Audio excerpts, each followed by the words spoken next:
Boom! Howdy, fam. How's it going? Welcome to the Red Man Group, episode 179. Almost closing in on 200 here. First episode of 2023. The Red Man Group first founded in 2018, right here in 21 Studios, still going strong. Today in episode 179, I got with me two guests, and the title of the episode is actually Saving Children from Child Abuse and Surgical Mutilation and Chemical Castration. And today on the show, I'm going to be joined by returning guests, both returning guests to the show. Jeff Younger, a father from Texas and a five-time speaker at 21 Summit, and Penitent Paul, who was on the show recently about 2 weeks ago for the first time. He's a blogger who focuses on political issues and American history issues. Both awesome guests. So welcome to the show, Mr. Jeff Younger and Mr. Paul, Penitent Paul from The Right Perspective. Welcome to both of you. Thanks. How you guys doing this brand new year on this new Saturday? Pretty well. I'm doing great. I'm ready to go. I got lots of stuff lined up. Good shit. So first things first, Jeff, you were just on Tucker Carlson Carlson tonight on Thursday, which is, to my knowledge, the most watched show in cable TV history. As regularly 5 million, 6 million, something crazy viewers. Right. So before we even get into further of the show, I actually want to show that video. Okay. About a little bit over 4 minutes, so we're going to actually watch that. We'll pull it up now. Okay. California has now declared itself a sanctuary state for adults who want to sexually mutilate their children in the name of gender ideology. One father in Texas called Jeff Younger now fears that his ex-wife is taking advantage of this deranged law that we will all be ashamed of a generation from now. She's just moved to California with their 9-year-old son. She is convinced that the boy is actually a girl. You're a boy, right? No, I'm a girl. Who told you you were a girl? Mommy. When did she tell you you were a girl? Because I love girls. Oh, I see. So mommy told you were a girl? Uh-huh. Does mommy do anything else like with a girl with you? Mm-hmm. Like what? Like dresses. What does she do? She do put them on me. She puts dresses on you? Oh, wow. That's just the saddest thing. That's a child. Well, Jeff Younger, the father of that boy, went to the Texas Supreme Court to try to protect his son. He wanted an order to prevent his ex-wife from having the boy sexually mutilated in the state of California. But the court rejected his petition in an 8-1 vote. Shocking. Jeff Younger joins us tonight. Mr. Younger, thank you very much for coming on. Boy, you watch that video and it just hurts. Yeah, I mean, it's the first iPhone video I ever took, and my blood ran cold when I realized what she had planned for that boy. And, it escalated to eventually she registered him in school as a girl. I had to shut that down. So the Capel School District began to secretly transition my son. I'd bring my son to school in boys' clothes, and they'd give him a dress and make him use the girls' restroom. And it even escalated further where she began to present him to the world as a girl. I lived under temporary orders from a court where I wasn't even allowed to tell my son that he was a boy, where I had to present him to the world as a girl. And, his twin brother got completely confused by all this. We wound up going to a 2019 trial where the courts gave me 50-50 custody and joint conservator rights to check her ability to transition my son. And the corrupt Democrat establishment in Dallas County transferred my case into the 301st District Court with Judge Mary Brown, and she never implemented the trial with a jury verdict, and through temporary orders, stripped me of all my parental rights and eventually allowed my ex to move to California right before, just a few days before, the sanctuary law in California went into effect. So it's so upsetting. I mean, we're talking about destroying a child's life. 9, even last year, people who were in favor, who believed that you could change sexes by active will, even they would concede 9 was too young. Now we're just completely off the rails. Yes. Did any adult in authority step up to help you and protect this 9-year-old boy?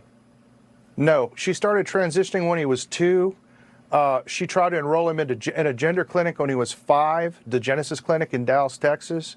The pediatrician's records show that she intended to chemically castrate him at age 8 or 9, his current age, and then he magically moves to California.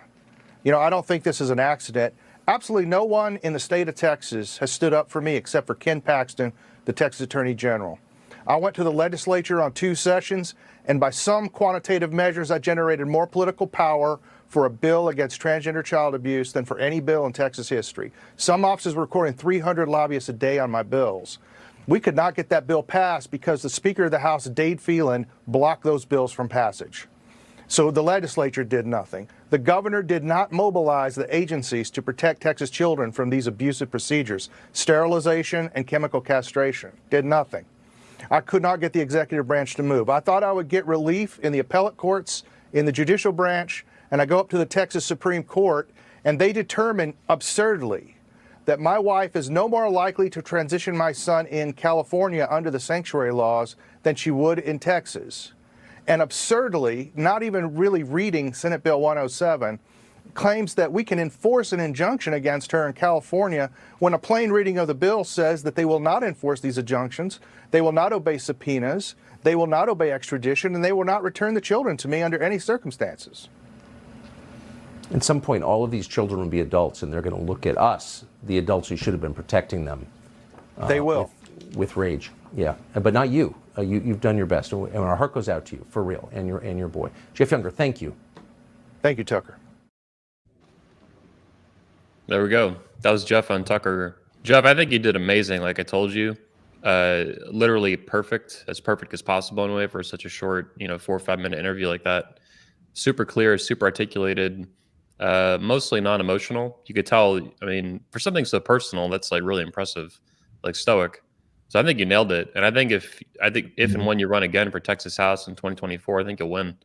Based on that interview alone, and especially if Tucker has you back on closer to that date, which he should, and I hope that he does, because that'll easily get you over that loser Rhino opponent you had in the primary. Ben Bumgarner? Yeah. Yeah, whoever that. Yeah, because I got to tell you, man, my goal here is to hold all those justices that voted against Texas children and against my son in particular, to hold them accountable. I want bills of impeachment brought against them. I want them to have a trial in the state Senate, and I want them to explain their vote. And right now, they don't have to do that, right? The only way I can get them to explain their vote is if they go into the Texas Senate on an impeachment trial.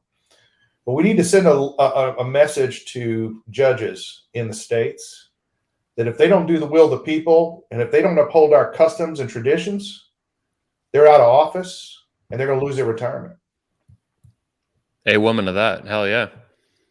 There was so the vote actually was 8-1 by the Supreme Court of Texas. So That's there right. was one dissenter. Justice Devine voted for me. Justice Devine is a very solid man who understands the war that we're in and understands that the courts need to use power to support traditional ways of life and living. And he understands that very clearly.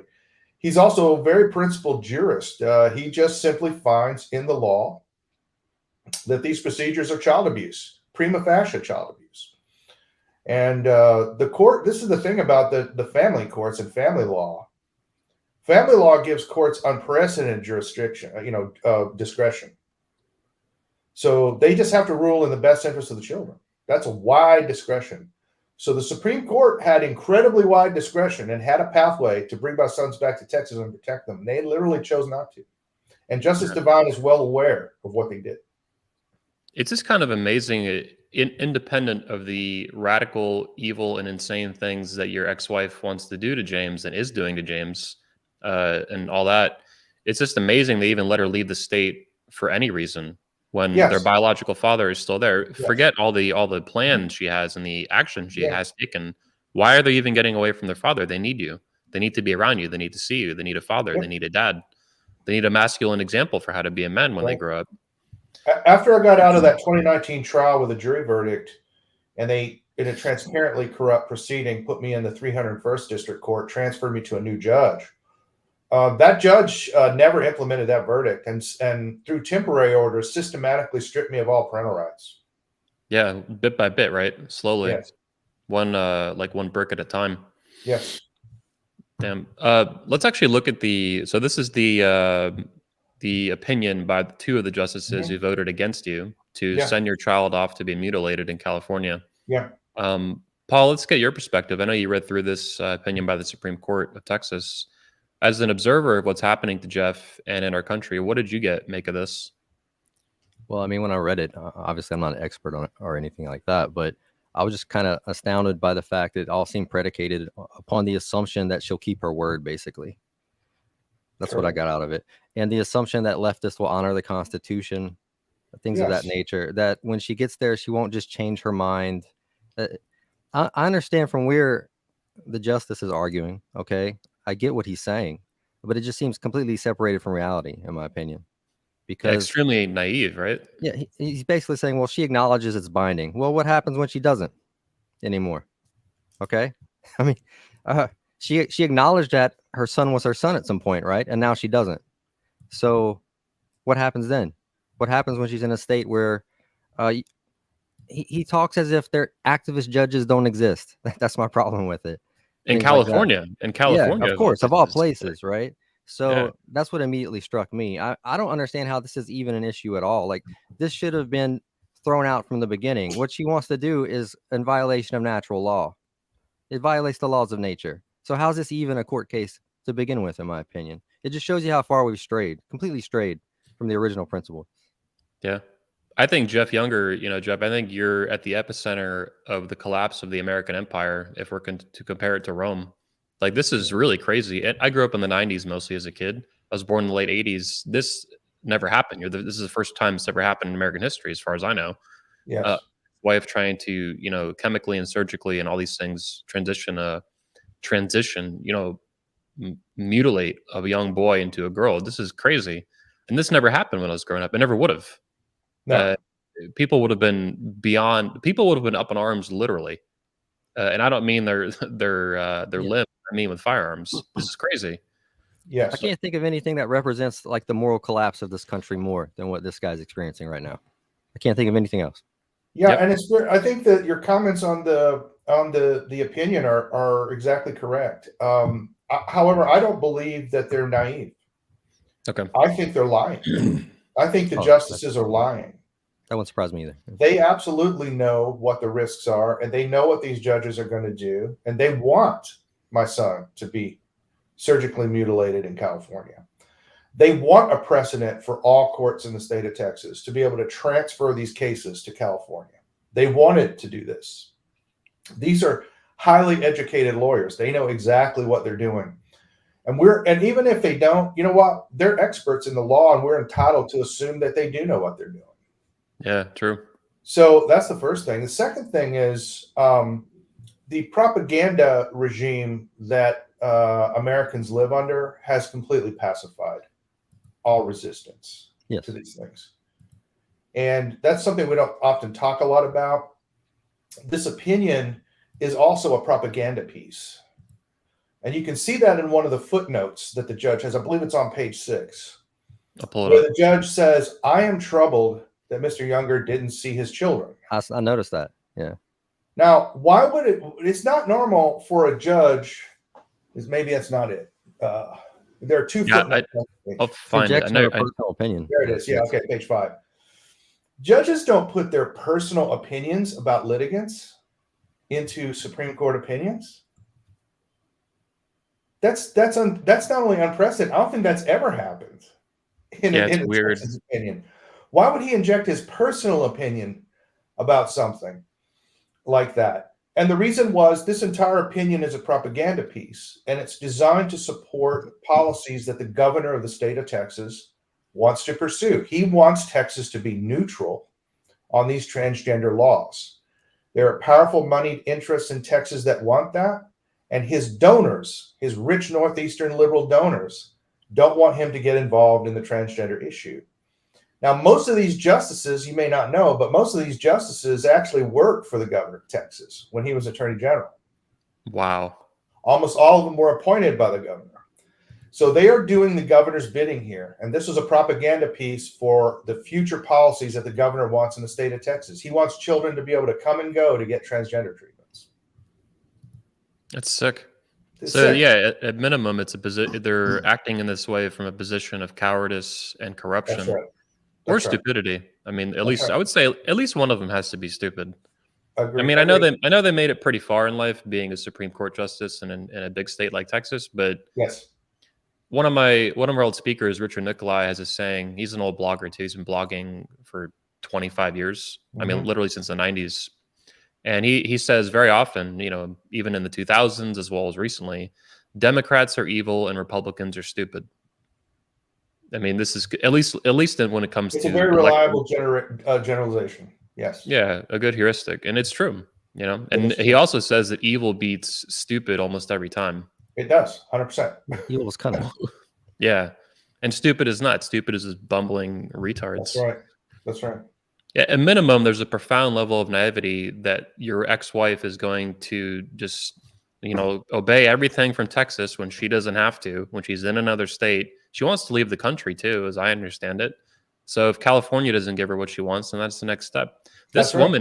This woman is evil, Jeff. Your ex-wife She's is not going to beyond stop, crazy. man. She's not going to stop until this boy has been surgically mutilated. That's the bottom line. Yeah, The record clearly shows that, and the Supreme Court ignored it and allowed her to move on. That's another thing that got me about it, actually, if I can jump in. sure. I'm going to take a bio break right quick. As I was telling you, I mean, the fact that she's dressing him like a girl and treating him like a girl, that shows clear intent. Okay. So how is that not in any way actionable when, for example, all you have to do under red flag laws, for example, it takes even less than that to get somebody thrown in jail or at least caught up in a legal process of some sort. Okay. Some kind of action taken. You just have to suspect that somebody's dangerous or fear that someone's dangerous. You don't have to show any intent to do any harm at all in that instance, and it's actionable for some reason. But in this circumstance, she's shown clear intent that the ultimate objective is to turn this boy into a girl, and that's not actionable. You can't assume anything based upon that from this ruling. At least that's the impression that I got. Something that comes to mind too. I want to ask Jeff when he gets back. So I'd like to know what you think about this. I don't think it's possible personally that this would happen if the roles were switched. If Jeff was trying to flee to Texas as a father to transition his son, and the mother, for some reason, common sense basis, would say, no, I want to keep him in Texas. I don't want my son being mutilated into a girl. It's not too surprising that it's happening in reverse, given the insane way our culture has evolved. Women operate with impunity when they commit, acts of evil and malice like this in almost every case, or at least there's a high propensity for it. So anyway, do you think it's possible this would have happened in reverse? Like, could a father get away with doing this stuff? I suppose anything is possible, if you want to put it that way. Highly unlikely, is my opinion, right? I mean, I think if the father absconded with the child, I mean, that would be seen as awful. Mm-hmm. But she can abscond with the child to another state, literally for the purpose of butchering him, and it's no big deal. Yeah. It's just allowed, Yeah, I think to me it's like a symptom of the gynocracy, is what men's rights activists call it, or really just like the matriarchy we live under. That Jeff, sorry, go ahead. Let me interrupt you. Well, yeah, let me give just make Jeff aware of what's going on. So I asked Paul this, Jeff, and I'd like to know what you think too. So in my view, this would be almost impossible to happen if the roles were switched for you and your ex-wife. So Jeff, if you were trying to flee Texas to move to California to transition your son into a girl, and she was like, no, I don't want that happening, I'm going to go to the courts, they would have never let this happen because of her female privilege or whatever. So do you think it's possible it could ever happen in reverse, or this is unique to the matriarchy we live under?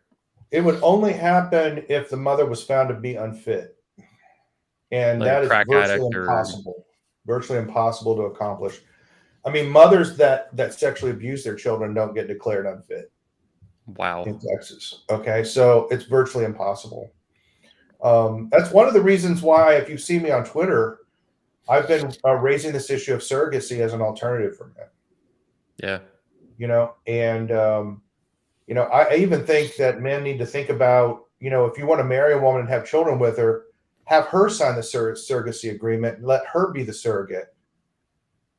And then you have children with who you're going to marry, but then you have all the rights to the children as the man. You have to find legal ways to take all the rights to the children, because otherwise the courts are simply going to treat the children as though they belong to the mother and the mother solely.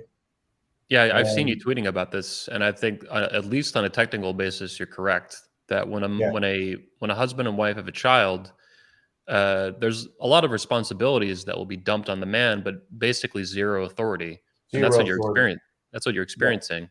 they'll give you the Yes, and pretense of some legal if you rights. think about it, it's exactly what Andrew Tate talks about. Like that, men are given all these responsibilities. Why should they take them if they don't have the authority? Yeah. So men have to look for ways in the society now to take authority, and I will say this, biblical authority over their own children. Paul, did you want to hop in with something a minute ago? Yeah, just something. So I find personally that a lot of people, they've heard of like, quote unquote transgender and things like that. And I go back to the abusive language that I've mentioned before, but they don't actually know anything about it or what it entails. And I think that's important as well. People need to really know what this procedure entails, because I find that people are utterly ignorant of that. So just to give you an idea, if I were to stab myself in the leg and create a wound in my leg, okay, what would happen? What would happen with that wound? Your body knows the wound's not supposed to be there, right? So what does it want to do? It wants to close the wound, correct? That's literally what these people are doing. You have I hate to call it doctor because I think it's butchery, but you have a doctor that goes in and creates a wound on the bottom of the pelvis or whatever of an individual. By So chopping naturally, off healthy organs. right, and they turn it inside out. That's another thing I want to mention afterward, if I remember. So they create this wound. Well, your body knows that's not supposed to be there as well. Your body knows that's a wound also. So what does it want to do? It wants to heal it just like any other wound. It wants to close this wound, okay? So just to give you an idea of how utterly depraved this is, these people, once they have this procedure, they use something called dilators. And if you don't know anything about medicine, dilation means to expand in medicine, okay? So they use dilators. What is a dilator? It's a dildo, all right? They literally screw the wound with a dildo to keep it from closing. That's how insane this is. And there's often serious, issues and complications that occur from this, this procedure, infections, like life-threatening issues.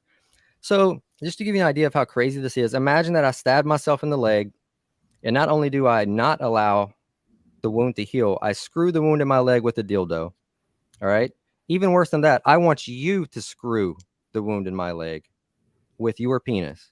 That's literally how crazy these people are, and that's what they want to do to this guy's son. I think people need to understand that. And you would never know that hearing the word transgender. You would have no clue that that's what's actually happening here. Yeah, it's absolutely sick. Like, it's not medicine. It's not even quack science. It's like the surgical mutilation of children. Everything that gets thrown against Nazi doctors from the 1930s and 40s, that's what this stuff is. It's super, super evil. Whatever went on in other countries too. I'm sure the Soviet Union did crazy shit too. I mean, this is crossing so many fucking boundaries for living in a sane and civilized society. Yeah, it's extremely bad. Like we were talking about earlier, Jeff, you're at the epicenter, I think, of the collapse of the American empire. That's people are outraged on Tucker Carlson. You heard it in the New York Post now too, and this stuff, and it's good. They should be really angry. But I think they're missing the bigger picture that what you're experiencing is terrible for you personally, but it's a symptom of a country that's free falling into collapse, morally, legally, politically, socially, culturally, across philosophically. Like this is really sick. To put it mildly, like I can't. This is evil at a really high level. Yeah, I've often said that the United States is decadent, and I mean that in the Latin sense of the word decadenced, meaning out of step.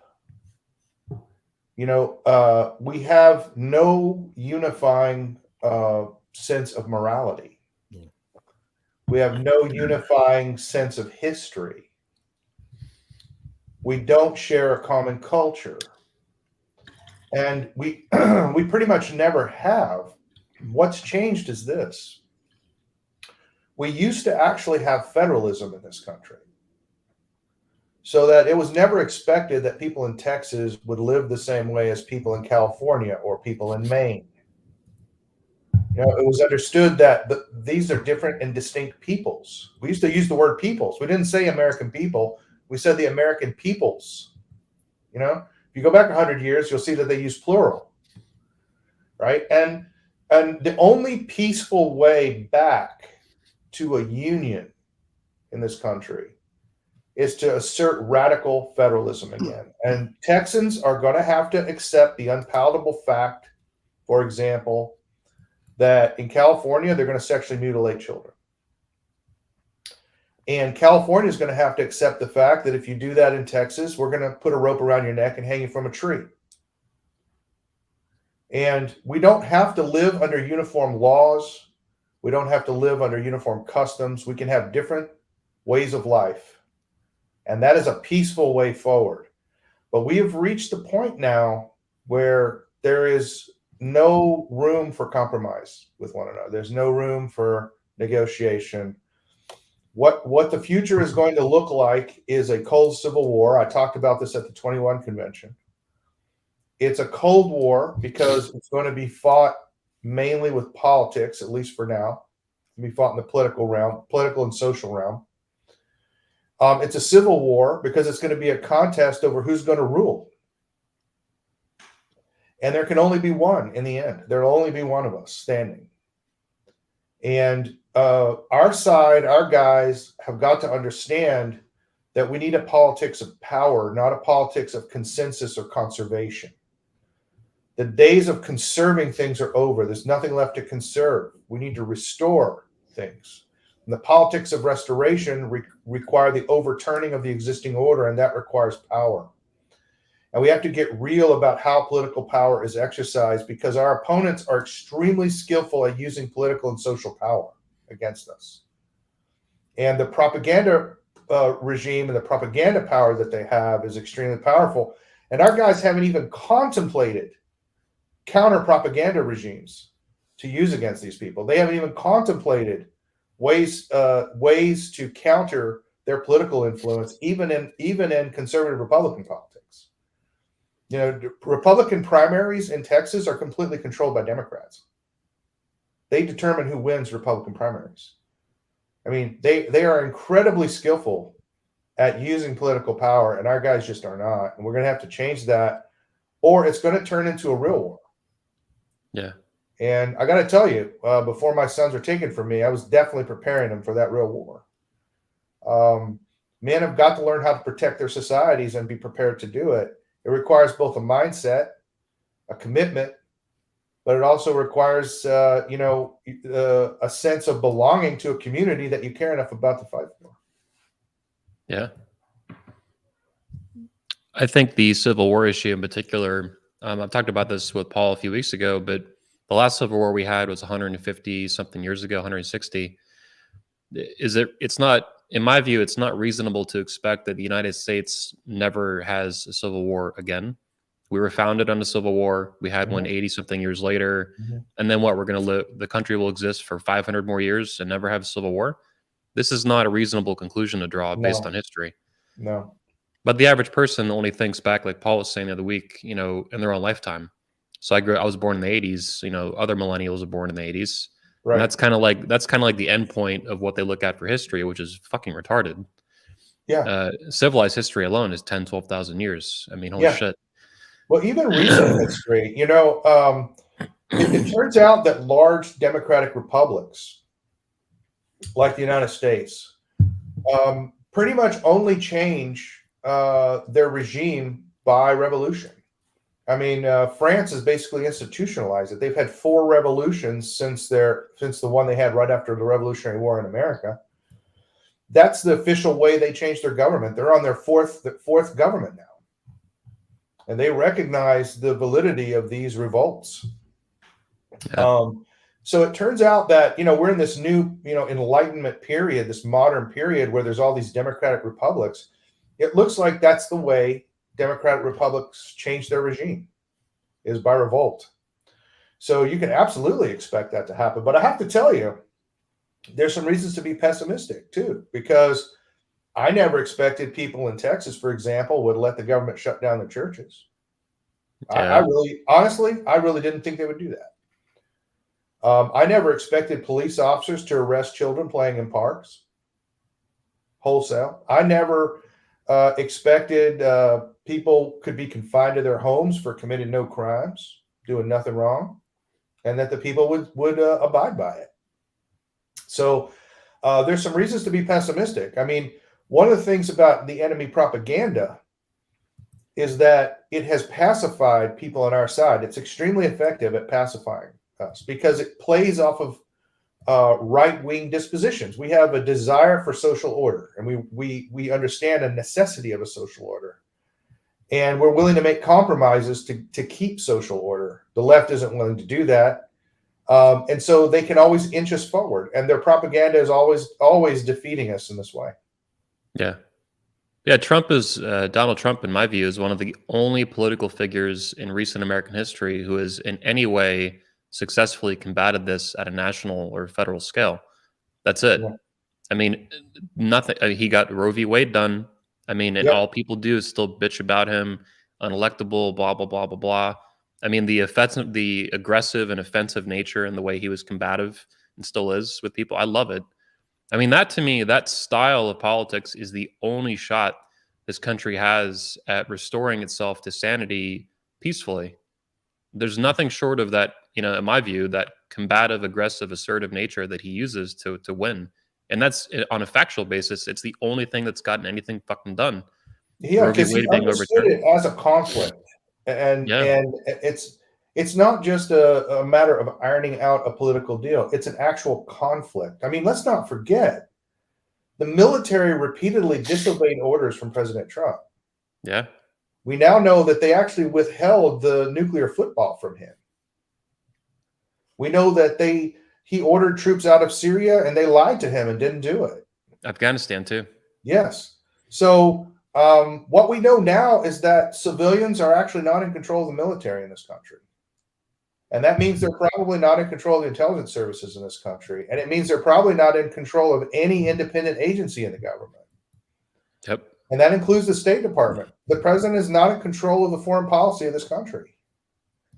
So once you understand that, you can start thinking about how power is actually exercised and where the epicenter of evil really lies. Paul, I want to move to you for a minute. Let's take a step back historically here. What do you think the founding fathers and their generation of men, so you don't have to just limit it to the founding six that people are most familiar with, what do you think they would view Jeff's situation as? What would their responses be intellectually, orally, if they were to give speeches on it or to take action?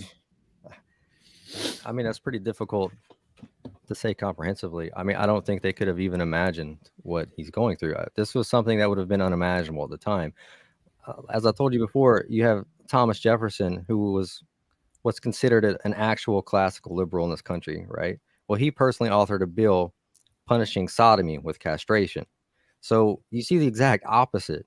And I've been saying this for years, like what we're seeing today, it's not just a difference of opinion. It's the inversion. It's the complete opposite of what we used to be.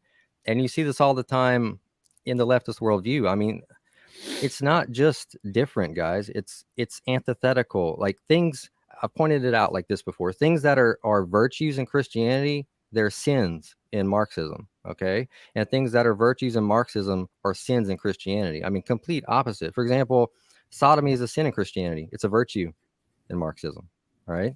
Yeah. It's promoted. It's celebrated. Whoredom is a sin in Christianity. It's a virtue, under Marxism. And you have example after example of that. Theft is a sin in Christianity. Covetousness is a sin in Christianity. They're virtues in Marxism.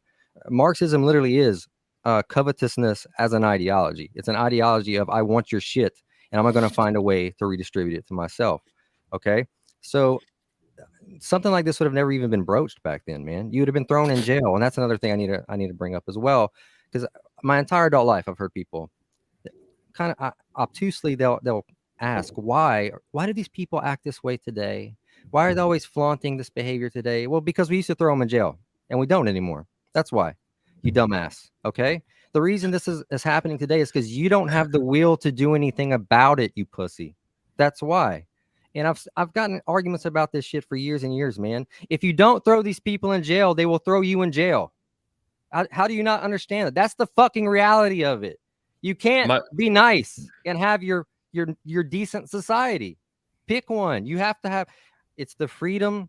It's the tyranny of decency or the tyranny of depravity. Pick one. You're gonna have one or the other. Pick one. Hey, woman. I wanted to add that I think in the United States, one of our speakers was reviewing this, Coach Greg.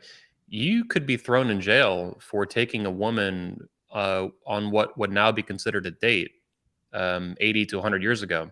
If you were out with her at night somewhere or taking her across state lines, what would be considered a date today? Like, let's say you live near the border of a state. If you took her on a date out and you guys were not married, you could go to jail for this. And now, of course, we have drifted so far from that you can sell you pictures of your vagina on the internet for like $5 at 18 years old, and that's cool. Or go on Tinder dates and fuck 7 guys off Tinder 7 days in a row. That's cool. Never mind, the tidal wave of single mothers and the collapse of your country and $200 trillion in debt and unlimited oppression of men on a formal and systemic basis throughout all 50 states at both the state and federal level.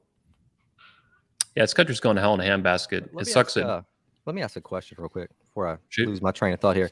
In regard to Jeff, what was it they told you? I can't remember exactly what you said. I watched the video, but I forgot. Regarding, I believe you asked them why it's okay to chop off a healthy body part or something like that. And what was their answer? Yeah. So I asked Johanna Olsen Kennedy, which was one of my ex-wife's experts at the 2019 trial, what is the medical justification for cutting healthy body parts off of children?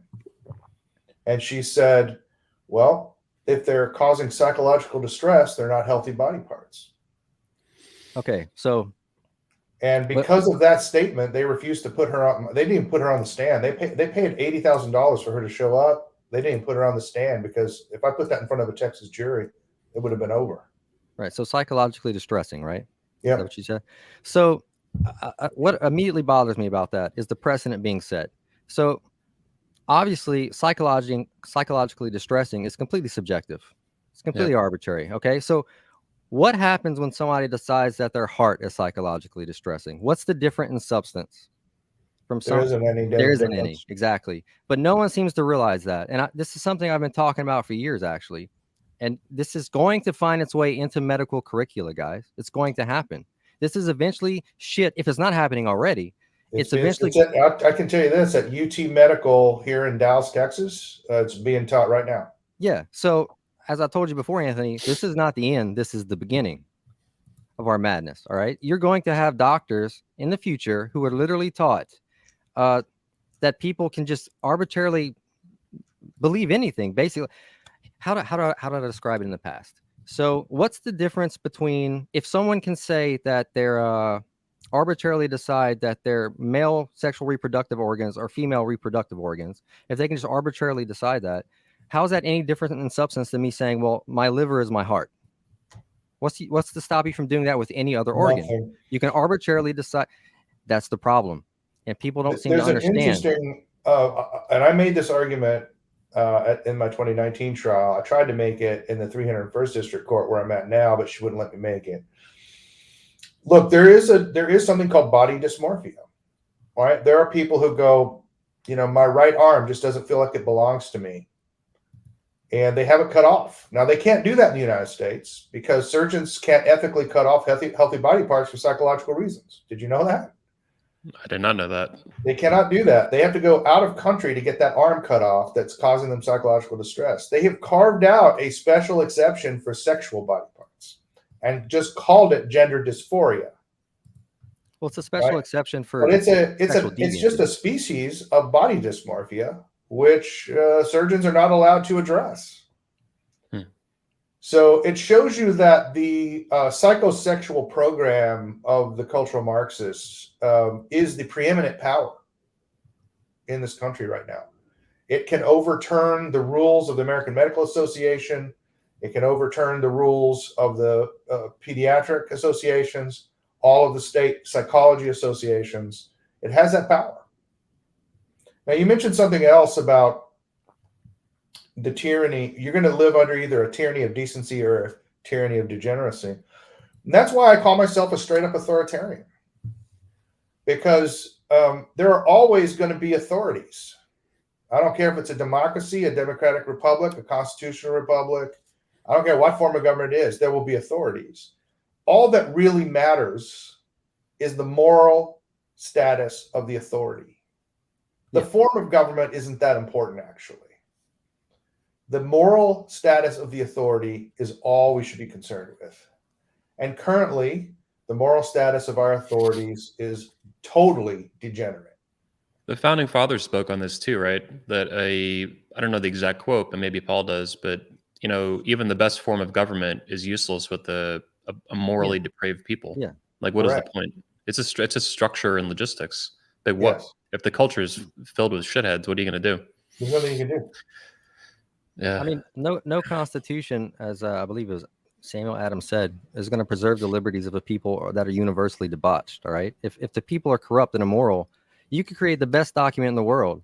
It's not going to do damn bit of good if the people reading it are intellectually dishonest and That's right. revise and reinterpret everything it says, which is what leftists do as a practice. All leftists do this because they're all relativists.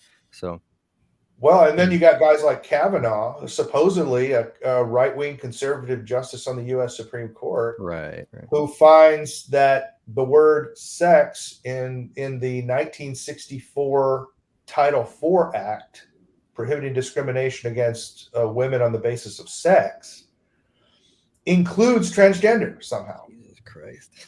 And And he's includes sodomy somehow. Somehow that includes sodomy. isn't he a devout Catholic, Kavanaugh? Yes. Apparently not. Yeah, so much for that. Yeah, it's such a mess, man. I mean, it's so disgusting to even as an observer. It's not even happening to me. I can only imagine the emotional experience and the roller coaster this has been for you, Jeff, and continues to be. I mean, your sons are only 9, these twin boys, and they're still in the middle of this trans roller coaster across state lines and new laws and sanctuary bullshit and the collapsing American empire that they're not even aware of yet. They couldn't even understand at that age. It's horrifying. A lot. I mean, the comments have been awesome in support on the channel we've seen for your videos, nationwide, a lot of Americans really support you. Yeah, and I appreciate that. I probably couldn't keep going without that support. Mainly the moral support. I mean, that's the most important thing. And knowing that the people are with me is super helpful. I'm basically in the position of a Soviet, dissident who's being tied to a chair and forced to watch his child be sexually abused. Yep. And that's what the state is doing to me. And every institution of the state has been weaponized against me. And in all 3 branches of government, in the federal and the state level, all the professional bodies, the AMA, the Texas Psychological Association, the Texas Medical Association, Texas Psychiatric Association, the Endocrine Society, they've all been weaponized against me. They've actually put out press releases about me. Wow. Okay. So the entire apparatus of the government has turned against me. The organs of propaganda in the mainstream media have turned against me personally. Right. And it shows you that, look, I'm just I'm a farm boy from Texas and I'm a father. Right. Like, it just shows you how scary it is for them when somebody won't shut up, when somebody isn't afraid of having their reputation smeared. So when somebody just doesn't care about the propaganda power they can issue, you become a real threat to them. Yeah. But it is instructive to know, Machiavelli said, people fake their friends, but they don't fake enemies. If you know who hates somebody, you can determine whether you can trust them or not. If the right people hate them, they're probably a good guy. That's actually how I started supporting Trump. I really didn't trust him until the hate hit the tipping point for me. Same here. So, if you look at, you can see that the government is deeply, deeply committed to the transgender movement, deeply committed to it. And to the point where they're just willing to abrogate all parental rights. And you have to think about that as a man. 21 convention, we talk to young men. Yep. You need to take steps to protect your posterity, or it could happen to you. And it's going to happen to a lot of men. Believe me, I know thousands of men have contacted me. So this is going on in all the states. I'm just one of the ones crazy enough to talk about it in public. Yeah, to violate a gag order. I mean, you're always breaking the law when you talk about these issues. 100%. I mean, want to keep breaking the law. Not on a constitutional basis. I mean, you're 100% right. And illegal laws to me are not laws; they're garbage. So I think you're following the law. and you're supporting your oath that you've made to the Texas and federal Constitution. Yes. These judges are not like Judge Bloody Mary Brown, for example, fucking piece of shit. Yeah. Yeah. And she got reelected in a transparently corrupt election. You know that in Dallas County, they decertified over 1/3 of the votes in her election. Wow. They had to take a third of the votes out of the ballot boxes in order to get her elected. But that's what they did. They decertified a third of the votes. Wow. You know, the experience of, well, the observation I'm making of your experience, what's going on with your son and all this stuff, has actually got me to the point where I'm starting to contemplate if we need to not only abolish feminism, but bring back, I think the word is coverture, where women Yes. are literally owned by their husbands, Yes. which was normal in the colonies and in the early America and stuff. Coverture Paul, do you? was actually very equitable. Coverture was just basically the principle that if you had responsibility for something, then you had rights over it. So where women had responsibilities, they were given the rights, and where men had responsibilities, they were given the rights, and that's basically how it worked. Yeah. Like for example, with regard to property, men were responsible for defending the property and would be punished for crimes that occurred on the property, not the women. So men were given rights over the property. A lot of people don't know that when women got into debt and couldn't pay their debts, I mean, this went on until the 1950s, by the way. When women couldn't pay their debts, they'd find the nearest male relative and take the oldest one. So a woman's father or woman's husband would be first culpable. If there was no husband, then the woman's father would be culpable, and they'd just go down the line. And it was not uncommon for brothers to be imprisoned in debtor's prison for the debts of women. Holy shit. And so because men had responsibility for the debts that women would take out, they were given authority to determine what debts they could take on. People don't understand that. And what happened in the 50s and 60s is that women were given all the rights that men had, but the responsibilities that men had largely were not lifted. The responsibilities over women's debts were lifted, but none of the other responsibilities were lifted. So today we live in a society where men are basically expected to be 19th century gentlemen and women are expected to be 21st century feminists. And that's just not sustainable. Well, feminist is a kind term. I mean, really, they're female Marxist revolutionaries, as Paul would say, and they're super crazy whores and sluts and prostitutes at this point. I mean, it is. You have both of you are a little older than me, but I'm sure you're aware there are a lot of college-age women who are literally just digital strippers and digital prostitutes. Oh, absolutely. Or real life sugar babies. Like this is a brand new thing that has happened within the past 10 years. Yes. There are millions of 18, 19, 20, whatever y'all girls who are just engaging in prostitution and stuff every day on a daily basis. Like this is fucking bizarre. With Sodom and Gomorrah stuff, right? From the Christian perspective. It's amazing too when you realize the original suffragists actually argued that giving women the right to vote would end prostitution. Wow. That was literally one of the arguments. And today, wow, they're whores more than you've ever seen. I mean, literally selling, their ass, jars and farts. I'm sorry, farts and jars. Like they're reading an article about a woman, doing shit like that. So they've never gone into prostitution more readily than they do now. But allegedly, giving them the vote was going to end all of that. Oh, it's going to end the pay gap as well. I don't know if you knew that, but somehow, still, a century later, what are they complaining about? So, yeah, it's such a mess. I know that a lot has changed in America since its founding. I mean, even today we have like this mass influx of immigration that started in the 1960s or 7, whatever it was, and it's gotten worse and worse since then. And that has interrupted the homogenous nature historically of the United States. But even with that, I just wonder if that's not even the biggest issue. It really is just this male-female thing.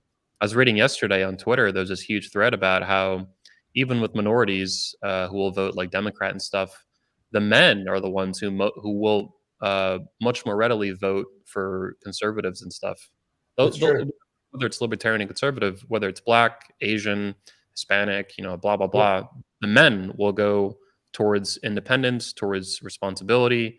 It's the women who across every race, right? Every religious background, every race, across every state, economic, demographics, all this crap, all college, no college, they vote fucking left. They're voting us into communism, basically, by giving women political power that I'm starting to think that they never deserved in the first place.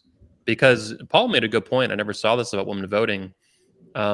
Basically, Paul's view is that women are physically incapable of defending their rights. Therefore, in any functional way, they don't really have them. They're just given to them by men. So they don't have these rights because they can't defend them at any point in any meaningful way. But we give them to them like a bunch of beta males, and then there's good historical reasons to believe that. One of the complaints the suffragettes made was that black men got the vote before women. Well, the reason black men got the vote before women was because black men were subject to the draft, and it was considered unjust to draft them without giving them the vote. The franchise has always been tied to the responsibility to protect the state. Women have no such responsibilities. And it was just a grant we gave them. There's a really good statistical study by John Lott, who's done all the good gun studies out there. One of his first big papers was on suffrage. And he claims it's the only thing that explains the leftward tilt in American politics. Nothing else can explain the rapid shift in the 20th century to the left other than suffrage. Yeah. A woman to that. But fundamentally, this is one of the reasons I love the book Starship Troopers and why I really promoted it with my sons, right? Starship Troopers tries to envision a society in which the only people that get to make decisions are the people that are responsible for the outcomes of those decisions. So if you're not a combat veteran, you don't get to vote. You can't just be a support guy in the military either. You need to be a combat veteran or you just don't get to vote. So there are different levels of voting based on what responsibilities you were willing to assume in society. It's a society where they had flogging as a punishment. It's a society where public humiliation and ostracism was a vital part of maintaining social order.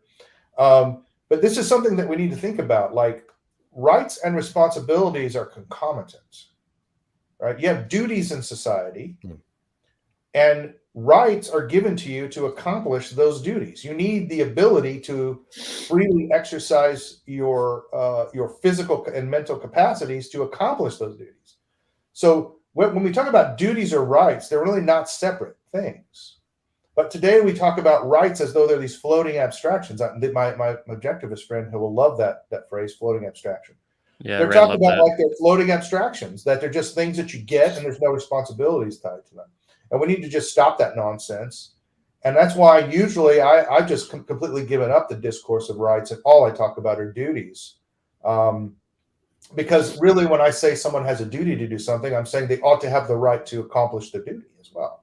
Well, that's also how the founding fathers viewed voting. There was no such thing as voting rights back then. Voting was a duty, like jury duty.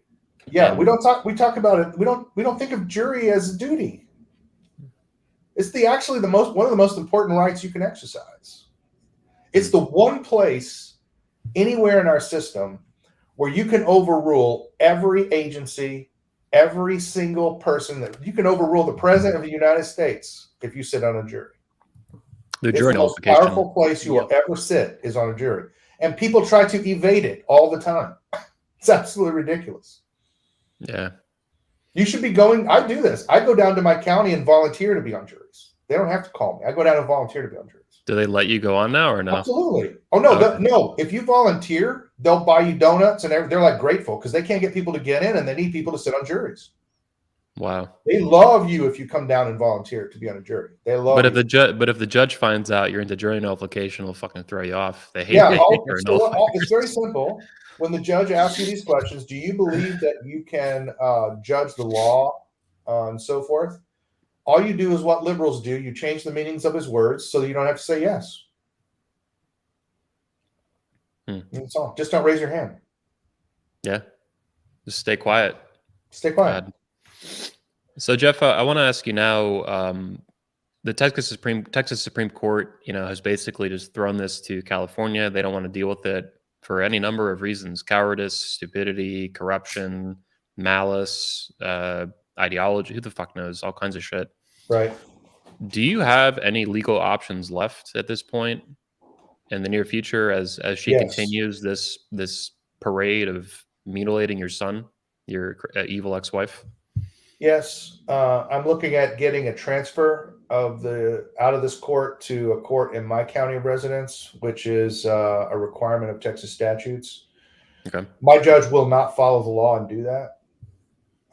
So I'll have to go up to the 5th Appeals District, which is full of crazy leftist activist judges in Dallas County, and they will not grant it to me. So I'll be back at the Supreme Court very soon, seeking a change of venue into my home county. Once I get into my home county, I'm going to make the argument that my children are not well protected in California and that they should come back to Texas under my temporary emergency custody.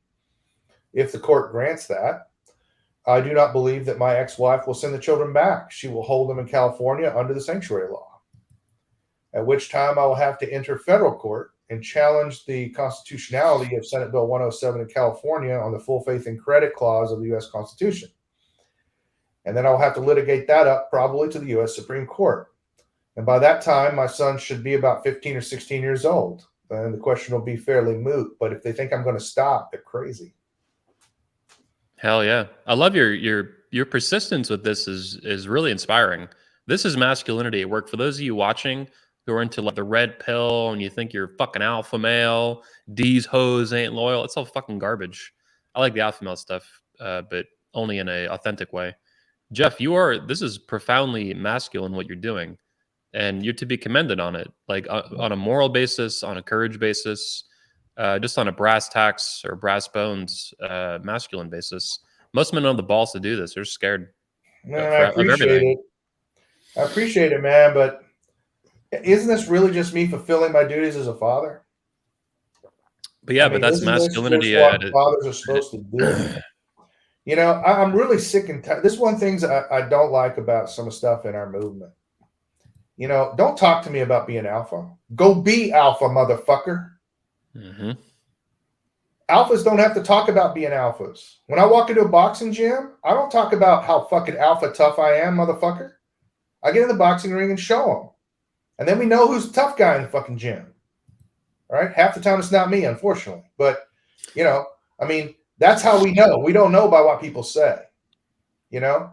So, you know, I would just encourage people, you know, I've often said this about women, like women talk a lot, but they don't communicate very much. Men talk very little, but communicate a lot, mm-hmm.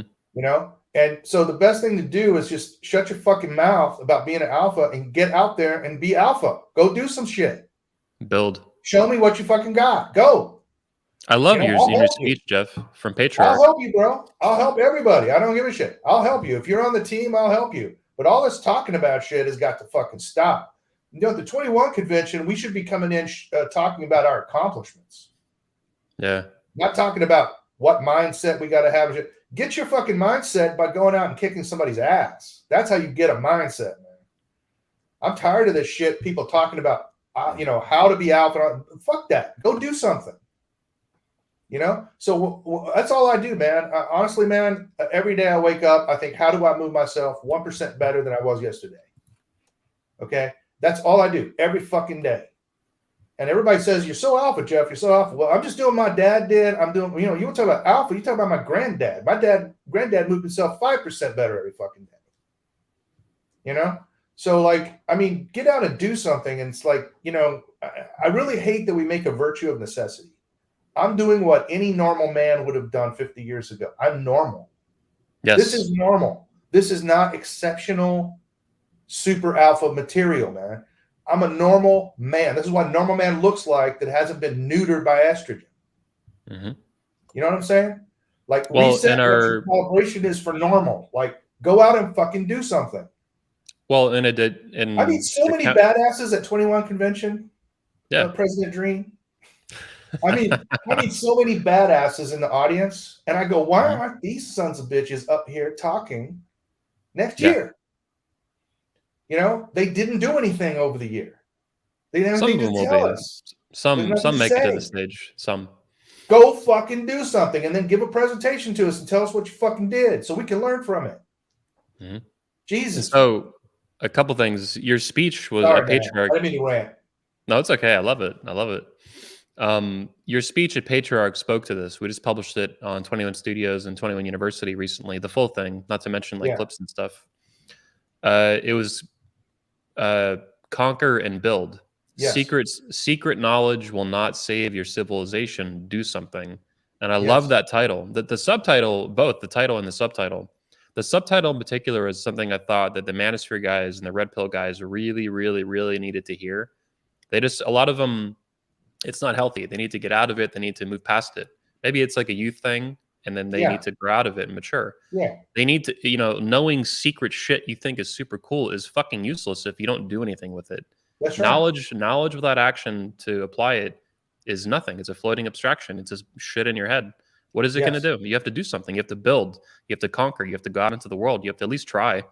You tried to run for state Congress and you didn't win yet, but you're going to do it again. And you're probably going to fucking win next time. Oh, yes. I'm and there looking was forward an accomplishment there.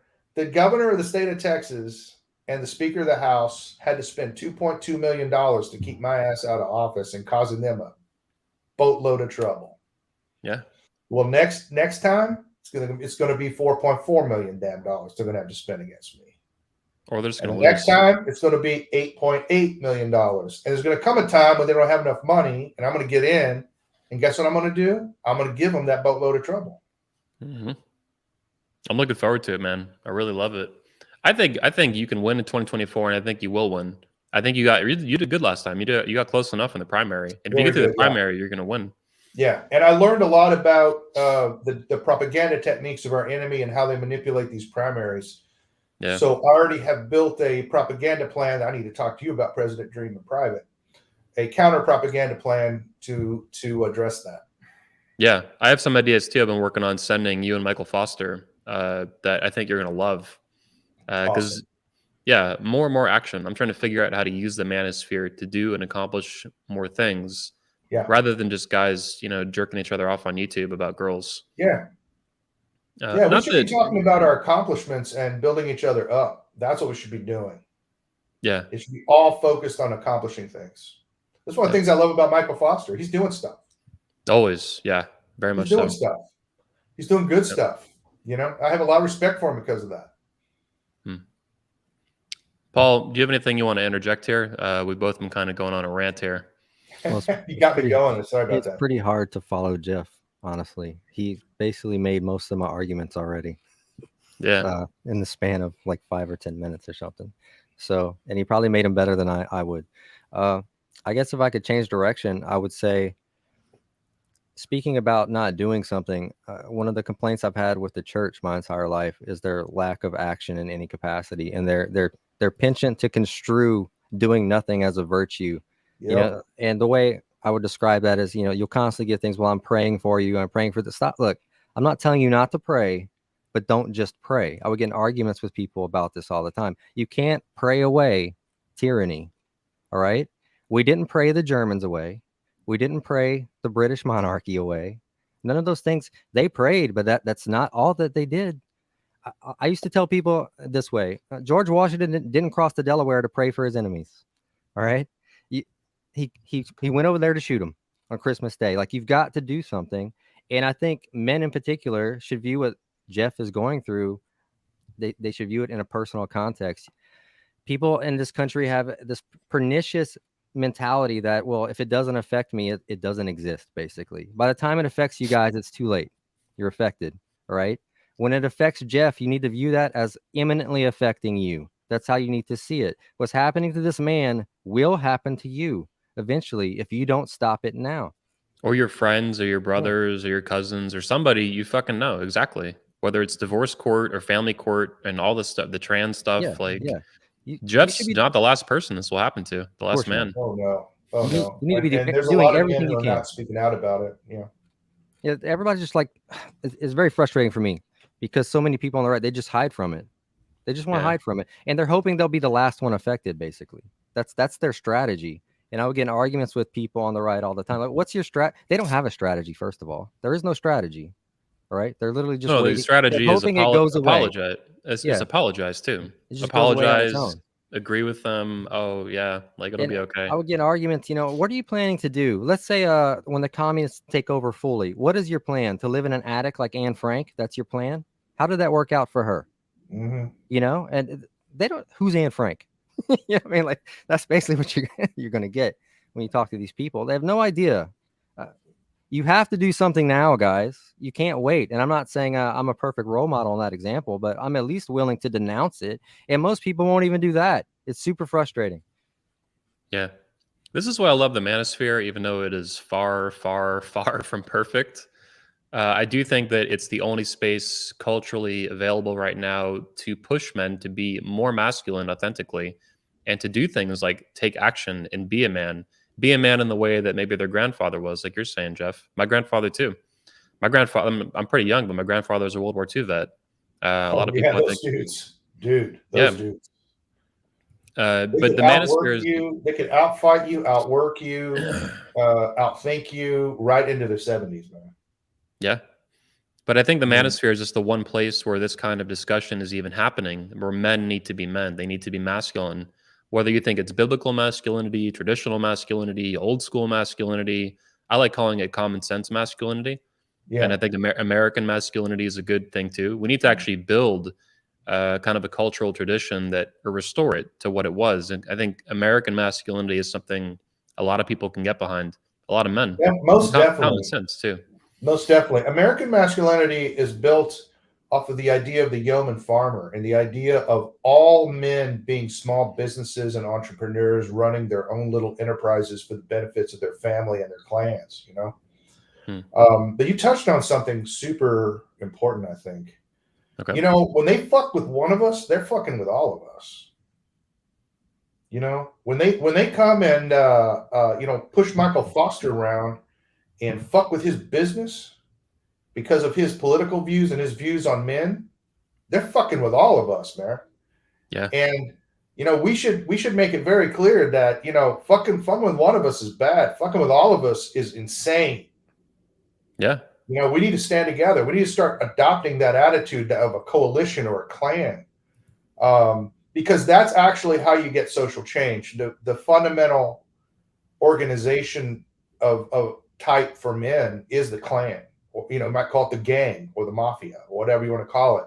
It's an action based, loosely cooperating groups. And they all recognize that if one of them can be taken down, all of them can. So they're not going to even let one be touched. Can't even touch us. Can't even look crazy at us. Okay, we'll fuck you up. Almost like how a union is supposed to work. Yes. For workers, right? Yes. Is And that correct? I'm, as you know, I'm a free market guy, but I'm also pro union. I don't see why workers can't organize for them. But I think companies ought to be able to have collective labor contracts as well, right? I mean, why can't airlines share labor? Yeah. I mean, there's nothing wrong with this kind of stuff, but we need to think like that, big time. And again, that's action oriented. Like the big deterrence is you fuck with him, you're fucking with 50 million of us. It's gonna hurt. It's gonna fucking hurt you. Don't do it. You write that article.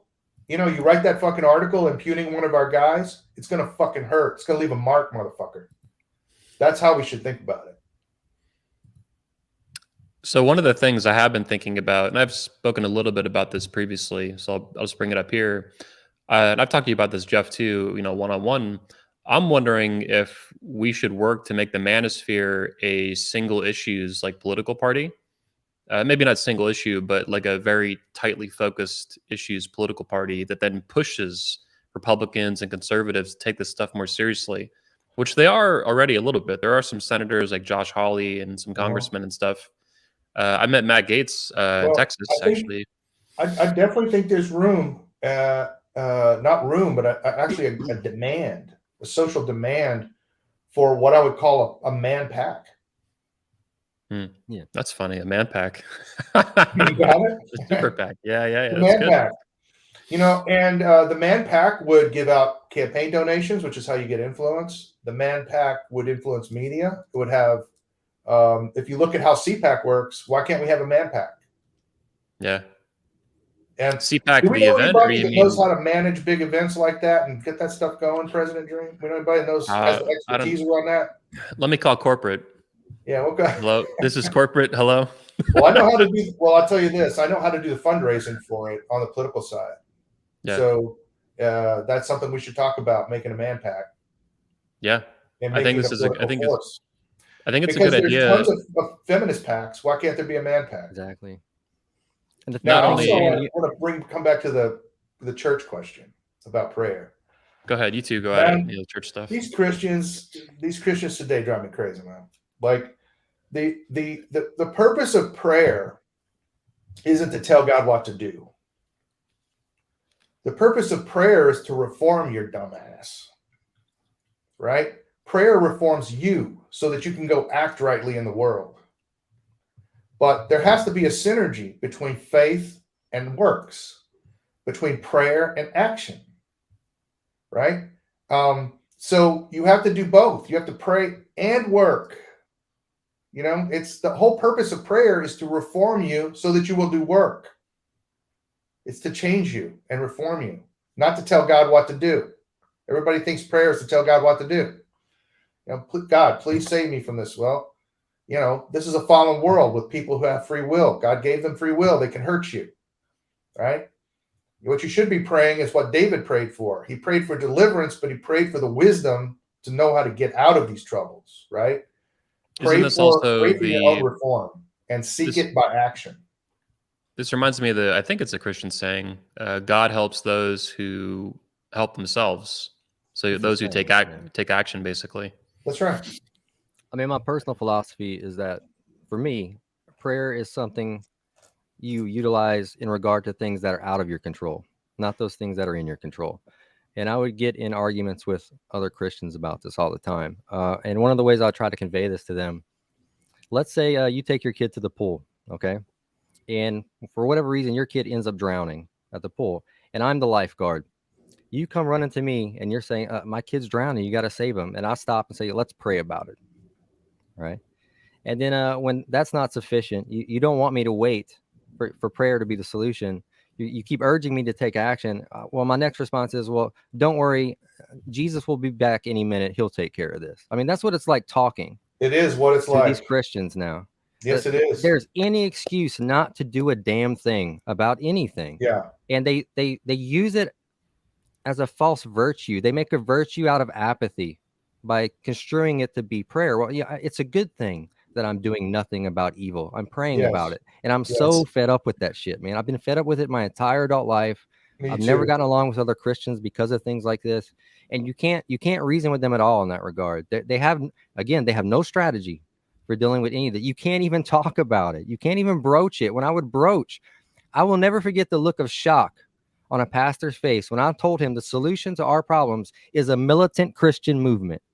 Literally militant in every sense of the word. And the terror in his eyes when I said that. All right. And I was basically uninvited from all the future events and things like that. So that's just my perspective on those things. It shouldn't be controversial, man. That's how we got a country. Okay. Yeah. But it's controversial now because they're all weenies. They're all weenies now. They don't want to be told that. I would go to church and it's like even the pastor, they're all looking back over their shoulder at their wives for approval. Yeah. What can I preach today? I don't want it to offend my wife. If that's the situation you're in, you're a eunuch. I don't know what to tell you. Well, for a lot of them, their real God is not Jesus or the Father. It's women. It's womankind. It's their wife. Yep. Their wife really is the ultimate authority in their life, not God or anyone 100%. else. That's sick. I'm not One even of an the atheist. reasons in And I just think it's orthodoxy that, crazy. for example, we don't let women even go into the sanctuary. You can't go. Women can't go in the sanctuary. Only men can go in the sanctuary. We don't give priests the choice about what to preach on. We have a church Bible reading schedule, and they got to read all those verses they don't like. They got to preach on the theology of death. Yeah. They got to tell women at certain points of the year they have to be obedient to their husbands, even though they may not like to preach on that. We don't give them choice. They have to. For that very reason. The demands. Yeah. Yep. Orthodox priest will not marry a woman if she won't take the obedience vows. She has to read the Bible verses out loud to the whole church, and then agree to abide by them, or they won't marry her. You know, I was there's raised Catholic, as you guys know, probably, and none of this stuff was ever discussed in church, in CCD classes, religious schooling, Oh yeah. all that stuff. None of it, nothing about any of these topics: submission, obedience, even like premarital sex, any of this stuff. Hell, I don't think any of these things were ever talked about in these Catholic churches I went to growing up, and I went to several in my hometown, so it wasn't just one. Yeah. The CCD classes were specific to a specific school, obviously, but Yeah. none of it. Catholics never talked about any of it growing up. None of it. No. You know, Marco Polo in the comments is making a comment that we know we're supposed to love our wives and protect them even against themselves. That's true, but that also implies that we have authority over them to do that. Mm-hmm. You know, I remember having this discussion before I got married to my ex-wife. I had to have sort of an interview with her mother. And her mother said, well, why are you so intent that she has to take the obedience vows? And I said, well, I can just give you an example. Just from recently, we had gone to a baseball game, and we were going back out to our car, and there was a kind of a weirdly suspicious situation on the way to the car. So we went the long way around the parking lot. She didn't want to go that way, and she cut the way I told her not to go. And I wound up getting into a fight to protect her. And I said, when I'm married to her and I'm obligated to protect her, I get to tell her she can't go down there because it's going to affect me. It's my responsibility to pull her ass out of that jam. So I get to tell her, no, you don't get to walk where you want to walk. You know, I don't get to run out of this house when it catches fire. I got to make sure that you're an old lady. I got to make sure you get out first before I can leave. I got to check every room to make sure there's nobody in here before I'm even allowed to leave this burning house. I said, I have so many extra responsibilities that it's perfectly just for me to demand obedience. Yeah. And that's what we're going to have to come to. You know, people talk about chivalry. Women want a chivalrous man, right? And I always point out that chivalry was a system that bound both parties, men and women. And I always ask women, well, what were women bound? What are the responsibilities of women under chivalry? And they always go, what? They have no idea. They haven't even thought about it. And it was very simple. It was two: chastity and obedience. And I always ask them, where will you find a chaste and obedient woman today?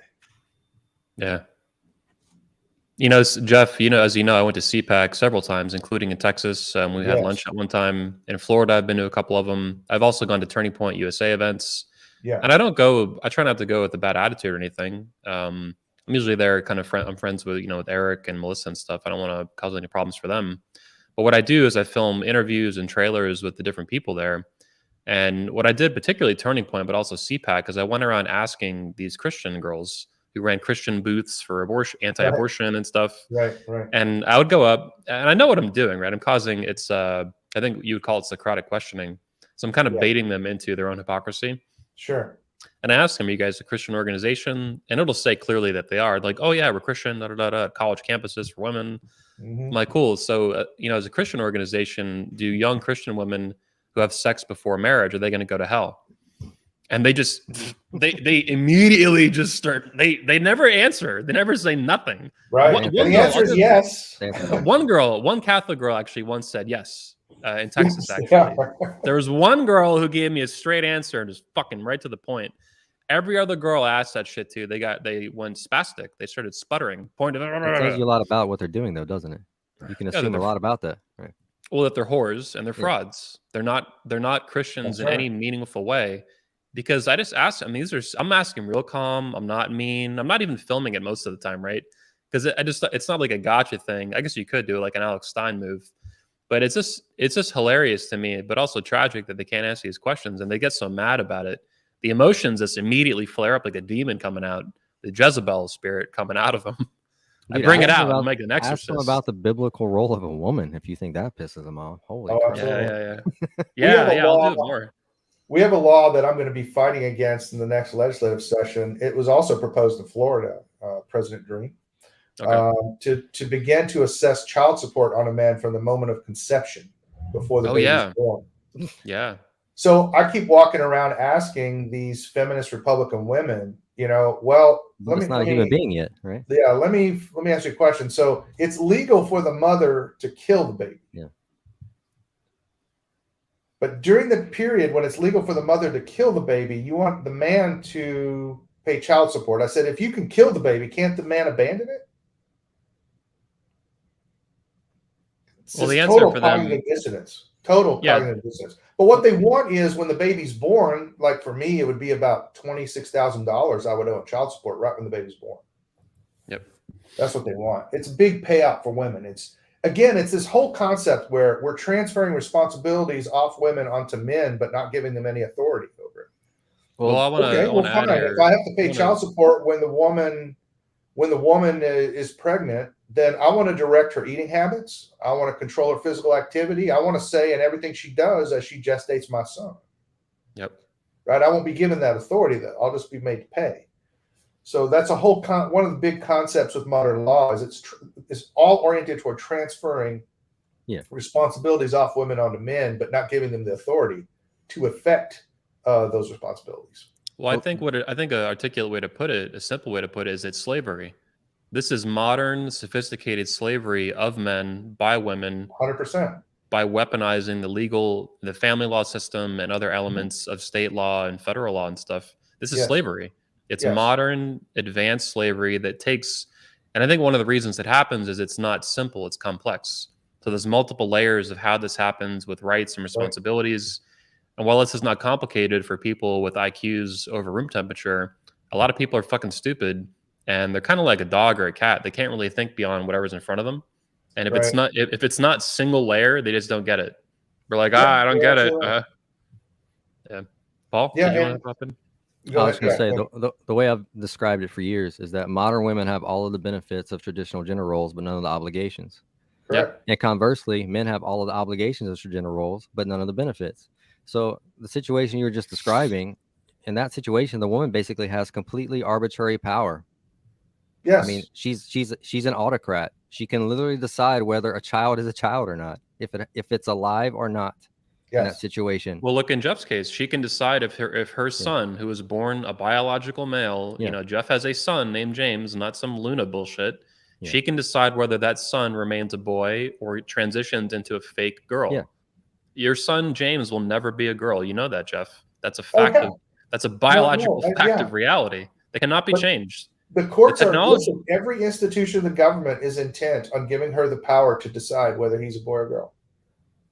Do you think this is, if we can expand the conversation for both of you, what is the relationship of what's happening to Jeff here with this situation with your son, its relationship to the war on masculinity and feminism?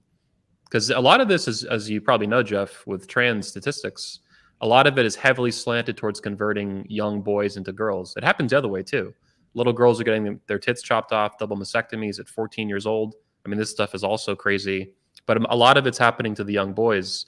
It's like it seems to be the next generation of the war on masculinity, like fourth generation anti-masculinity warfare or something like this. Yeah. You guys have comments on that? We can say that the social influencers that are pushing children to do this are almost all women. So young for males, it's mostly young boys and it's mothers pushing it. For females, it usually happens in adolescence, and it's older females in their social group pushing it. But it's always females pushing it. That's number one. Now, I've gotten into a lot of disagreements with TERFs, trans exclusionary radical feminists. A lot of them support me, on this transgender issue, and we work together on this transgender issue because it's an area where we really agree. But they identify the locus or the origin of this problem in the patriarchy, which I just tell them it's just absurd, right? It actually, this problem started with the feminist critique of gender. And the feminists have decided that social construction of gender, which I think gender is socially constructed. I agree with them on that. You learn how to be a man from your father. You don't just pop out of the womb knowing how to be a man. You pop out of the womb male, but you don't know how to fulfill your social responsibilities as a man. You don't know how to be a man. You learn that from your father. So in that sense, I agree with them that it's socially constructed. But what they have done is they have basically said that anything that's socially constructed is arbitrary, which is not true. Right? These things that are socially constructed live on in our social traditions because they've worked over time. And in fact, the ones around manhood and motherhood and the family go back into prehistory and are the most enduring institutions in all cultures in the world. Right? So the fact that something's socially constructed doesn't make it arbitrary or changeable in any which way. And what they have done is said, well, it's socially constructed, then we can just do what we want. We don't have to do that. We can construct our own identities. And that was the basic feminist critique of gender. And they said that these social constructed gender identities were oppressing women. Well, actually, no, they were protecting women. There is no historical oppression of women. It doesn't exist in history anywhere. Anywhere you look, there's no historical oppression of women. All you have to do is compare men to women in antiquity, and men always have it worse, no matter what you look at, no matter what measure you choose. So the origin of all this problem is in the feminist critique of gender, and the feminist critique of gender is the origin of all feminism. And so feminism is the cause of the transgender problem. Well, I mean, social construct is just another way of saying everything's relative. I mean, all leftists are relativists. All feminists are leftists, so they're all relativists. Hang on a sec. Just to be clear, though, for people listening, most conservatives are also feminists today, especially the women. Sure. I mean, I would agree with that. So they would be relativists. Yeah. Well, because they're not really conservatives. They're actually, neo-Marxist, whatever you want to call them. But I'll never forget, man. Many years ago, I saw an episode of Oprah and she had a father on the show. The father had a son. The mother always wanted a daughter. Okay. So she was encouraging the son to behave like a girl, dressing him like a girl, putting makeup and things on the son, right? And Oprah is just shaming the shit out of this father for not accepting, who the son is. I'll never forget it because it was abhorrent. The father didn't want his wife doing this to their son, and Oprah siding with the mother, shaming the father. I find personally that women are almost the exclusive driving factor of all this degeneracy. Okay, because they're feminists, they want to destroy masculinity, they want to extirpate it. And what I find personally, what I've observed is what typically happens is they drive the man out of their life. He can escape, he can leave, the child can't. So the child stays, and they destroy the child because the man, he fled, he escaped the insanity and the evil. Okay, so the child is stuck there, and they abuse the child and destroy the child. That's what I've observed. Yeah. I mean, both of you made great points here. Jeff, in particular, women have not been oppressed. This is a fucking historical fairy tale that people tell themselves. I also liked how you brought up that basically my interpretation is that motherhood and fatherhood are very, very old, and they have persisted throughout history as institutions in a way. Yes. I say that masculinity and femininity are basically the most fundamental and most ancient forces in our species, and motherhood and fatherhood are right along there with that. Motherhood and fatherhood predate civilization by several 100,000 years, in my view of human history. It's not even close. Hey, Ruski's got a critique of me here. He says, BS, nobody teaches a boy to like trucks. He's right.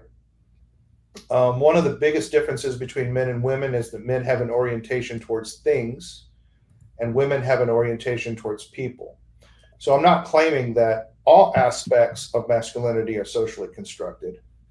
I'm saying that things like fatherhood a lot of it is socially constructed. And there is definitely a socially constructed component to it. The responsibilities for being a man differ widely by culture and the time that you're in. There are, however, commonalities in all times and cultures, and probably those are rooted in biological differences.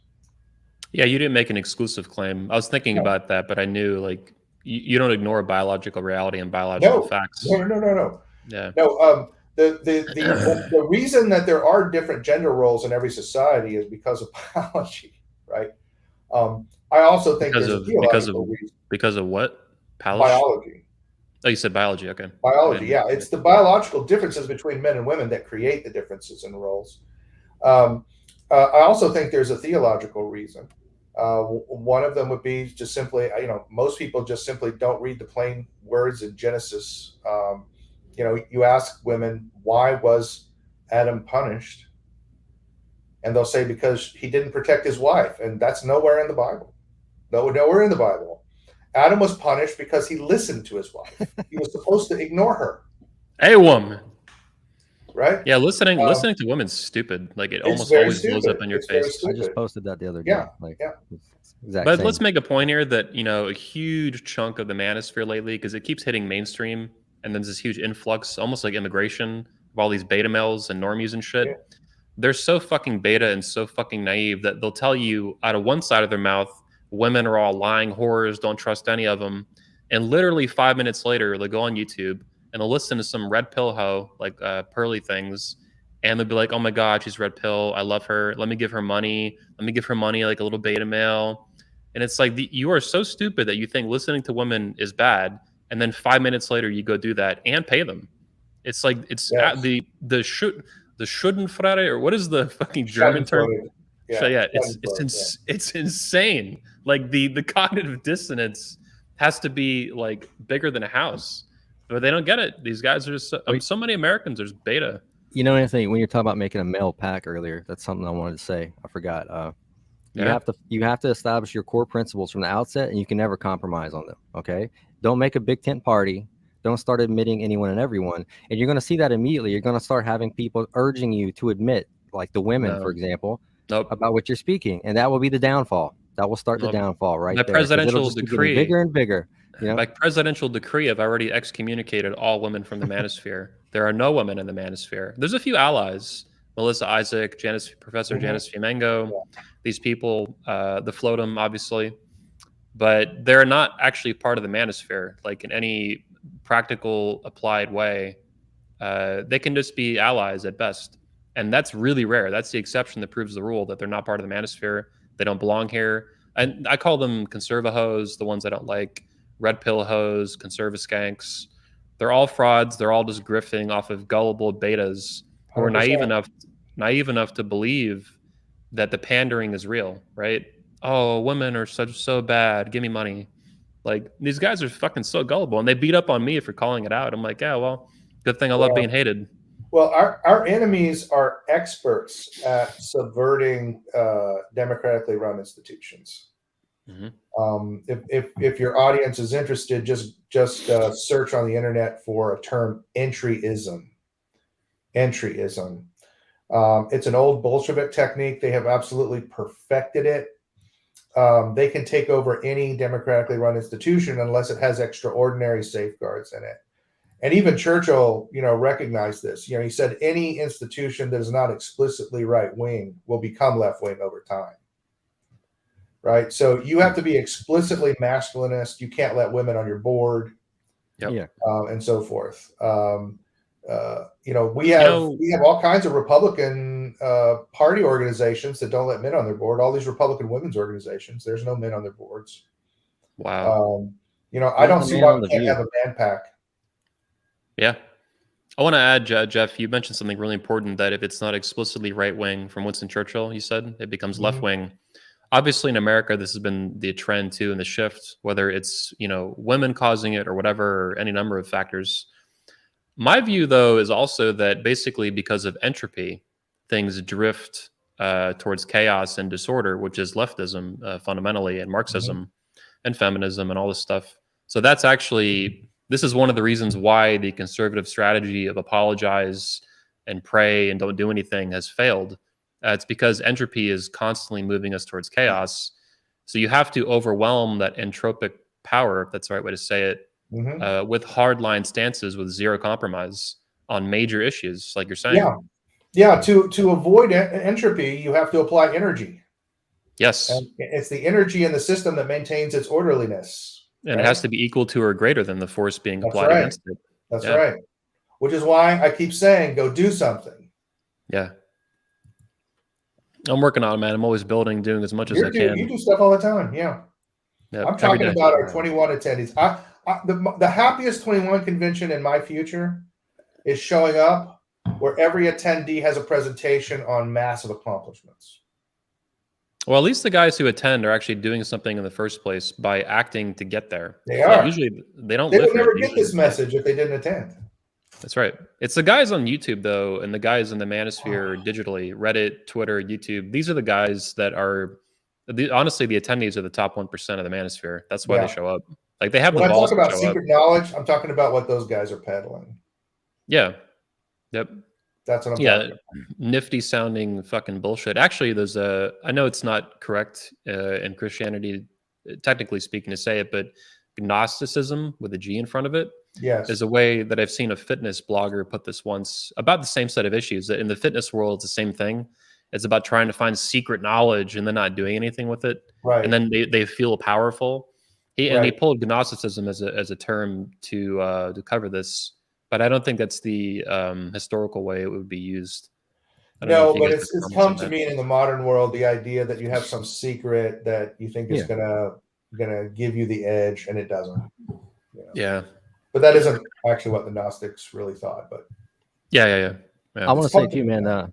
The purpose of all this diversity, inclusion, representation crap you see today is to do exactly what Jeff is describing. It's to infiltrate and subvert institutions, right? You can't subvert a thing if you don't have access to it, guys. So it's all meant to manipulate you into granting them access to things, all right?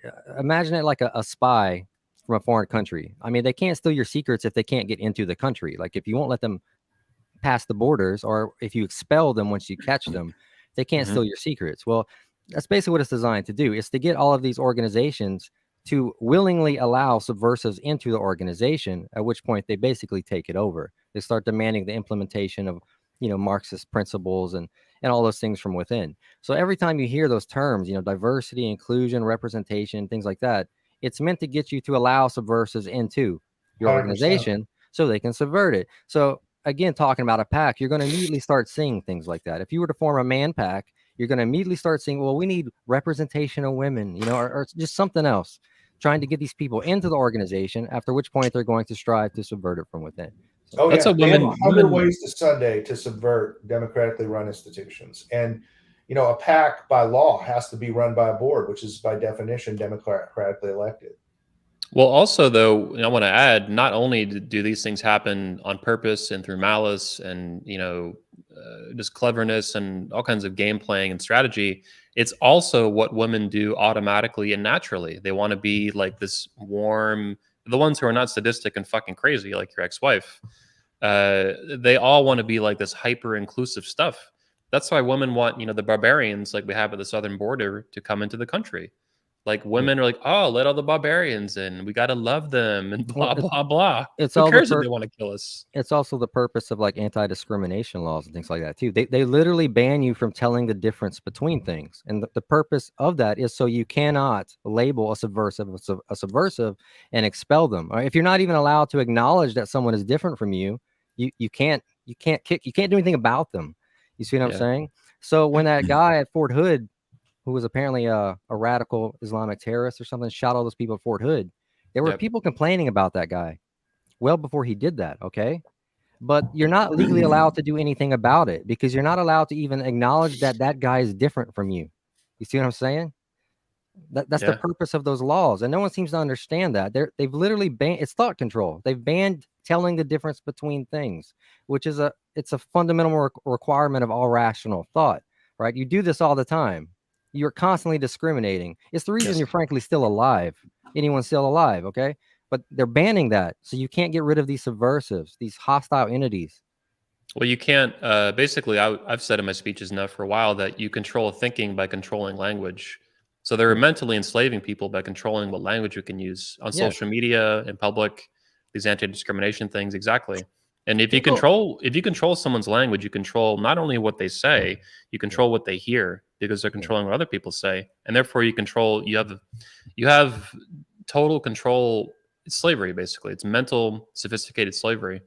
Well, they've conflated discrimination and racism. People today think that discrimination is racism. It's not. Discrimination is telling the difference between two things. To say that a blue truck is not a red truck is discrimination, okay? There's Yeah. nothing wrong with that. To say that, arsenic is not milk is discrimination.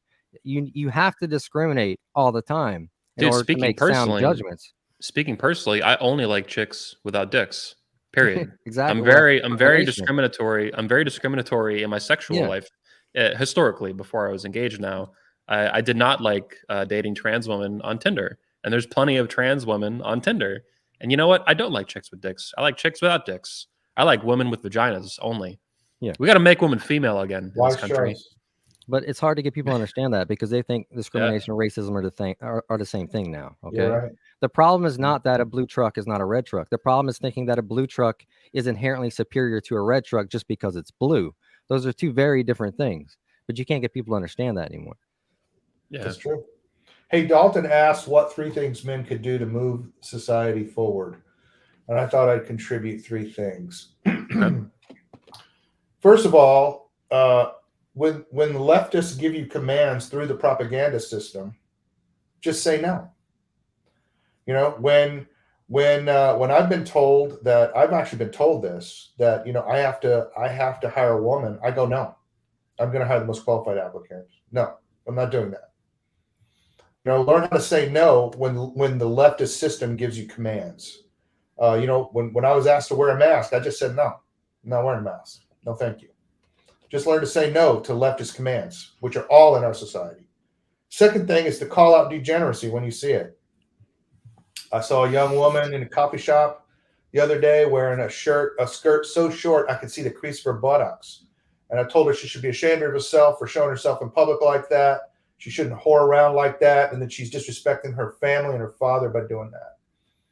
And everybody in the coffee shop was shocked. Call out degeneracy. Transgender guy came into a coffee shop. I said, I want you near my children. I want you to move so my children can't see you. Right? You do not belong in the sight range of my children. Call out degeneracy when you see it. And then renormalize normalcy. Don't be afraid to be normal in places where people are not acting normally. You know, when I went to UNT and they had that big riot there because I just wanted to talk about my political campaign, you know, all I did was act normal in front of a bunch of communist nuts. Renormalize being normal by just being normal in places where they don't see that very often. That'd be my advice. Yeah, woman. Oh, sorry, wrong button. There we go. So many fucking buttons on. No, we're good. Damn it. We're good. All right, back to normal. Back to normal. Oh, almost. All right, now it's good. It's not gonna break. Yeah, the first one. Man, what was the first one you just said? That I wanted to add something to it. Fuck. I'll think of it later. But I love the last one too. Renormalizing normalously. Oh, saying no. Yeah, that's what I wanted to comment. So, guys, those of you watching, if you want to be super attractive alpha male to women, just tell them no, like all the time, as often as you can. Even if you don't want to say no, just say no anyway. Even if it's not even relevant to it, just say no, no, no, no, nope, nope, not doing it, nope, 0. And they get wet. I mean, women love it. Nothing will make a woman more attractive to you than telling her no. So not only is it good for your culture, it's good for your dating life. It's good for your relationships. If you're in a relationship with a woman, it's no, like fucking all the time. You can always change your mind later if you want, but no is like the starting point. The starting point of masculinity is saying no to bullshit in the world, to things that would hurt you, to hurt your country, hurt your family, all these things. That's what Jeff's doing. I mean, your whole thing with your son, Jeff, is you're saying no as many times as possible. Yeah, no. Yeah, no in the court. No, you can't do this. Yeah. I'll give an example with my sons of normalizing normalcy. I went to Target, which, as you know, is a very leftist company. And they even have transgender people working at the Target near me. We went in there. With my sons, I've raised my sons with what I call rugby rules. So any punch, kick, or hit below the collarbone is legal in my house. And you don't get to ever come to me and complain about it. You have to figure out how not to get hit. That's your job, not my job. I told them when they turn 15, hits above the collarbone will be legal too. So eventually you're going to have to learn how to not get hit above the collarbone. So my kids were in Target and they have those big open spaces, you know, on those aisles. And so my sons start, you know, trying to gut punch each other using boxing techniques, right? Jude landed a real solid hit to James's lower ribs, and then James started heart punching him to keep him out. They were just laughing their ass off and having a blast. Dude, these people freaked out in Target. They freaked out. My manager came over, everything, and I'm like, hey, I don't have a problem with my kids hitting each other. It's all good. They're learning to be men. They're learning to be tough. Look at them. They're having fun. They're laughing. This isn't a fight. They're playing a game. And they just didn't know what to do. But I'm just like renormalizing the fact that, hey, you know what? Boys roughhouse. Yeah. That's normal. And if boys aren't roughhousing, that shit's abnormal. Something's wrong with boys that don't roughhouse. And I'm like, I'm taking that into the public and I'm renormalizing that shit. Boys can roughhouse in public anytime they want. Yeah. I love it. That's a perfect example too. Yeah. When I grew up, that was what's normal. We grew up fucking around and stuff, fighting, whatever. I mean, yeah. I mean, if you might break some furniture, they tell you to go outside, right? I mean, yeah. Have you guys ever seen that? I think it's a documentary called, maybe it's Fight Church. I don't remember. It's many years ago it came out, and it's about some Christian guys who basically engaged in MMA and stuff, and were maybe teaching it in the church or something as well. And I remember at the time, it's one of those instances I stood apart from the rest of the people in the church because I didn't have a problem with it, but I remember other guys in the church being horrified that any Christian would be teaching someone else violence or something like that, And I was like, what a prime example of how castrated the modern church is. I mean, did they even read about David? Do they even know who David is, for God's sakes? Do they even know what the Maccabees are? What the Maccabees did? They don't know anything about that, Jeff. I mean, unfortunately, they're no different, I find, from the rest of society in that they don't really know anything about history. They don't know how their own religion came to be. All right. Christianity didn't become a global religion through prayer. It's because Constantine defeated a pagan in battle. That's how right. Christianity became a global religion that it is. You'll 100%. Never know that talking to them. They think some guy just went in a corner and prayed it all into existence. Okay. And it's psychotic. I hate to say that, but that's what you're dealing with now. Though. And the way they believe those things, or the reason they believe those things, is because they've been taught by the left to be compliant. All of this crap comes from the left. The left is constantly encouraging Christians to be weenies and compliant and to just submit, because obviously it's much easier to conquer an enemy that doesn't fight back. Yeah. Yeah, it's pacifism. It's religious pacifism and cultural pacifism. Never fight back, never defend yourself, apologize for everything, obey women, worship women. Yeah. Never mind obeying your God, obey women. Look, there's a reason the icons of most of the saints in Orthodoxy, they're wearing swords. There's a reason for that. There's a reason why whenever the archangels are depicted, they have weapons, either a spear or a sword. I didn't know Orthodox. There's a reason for this. Orthodox have their own saints like Catholic have saints? Oh, yes. Yeah. And they're different than the Catholic saints? They're the same up to 1056 when the Roman Catholics broke off from us. Okay. I didn't know that. Yeah. Interesting. Yeah, as a Catholic, raised as a Catholic, I didn't know anything about Orthodox Christianity. Yeah, there were not even any churches probably in our town that I'm aware of for that. But even the Baptists and stuff, my mom would be like, oh, there's weird Baptists. They're all weirdos. But that's how all non-Catholics are viewed, weirdos. Got it. Catholics kind of have, I don't know this for a fact, but in my experience, Catholics, even today still, they have like this kind of arrogance to their version of Christianity. And I'm sure obviously every denomination of Christianity thinks theirs is the one true church, the right one. But I don't get this from Protestants, usually Orthodox Christians. You're not the only Orthodox Christian I've known either, Jeff. I've known another one growing up, or a couple years ago. Yeah, he was Greek Orthodox. I don't know how that's different. You're Eastern Orthodox, right? Well, Orthodox is just Orthodox. What Greek Orthodox, Russian Orthodox, Serbian Orthodox just refers to cultural practices. Okay. So the Russians use red eggs to celebrate Christmas. The Greeks use a certain flower that blooms during that period in Greece. That kind of stuff.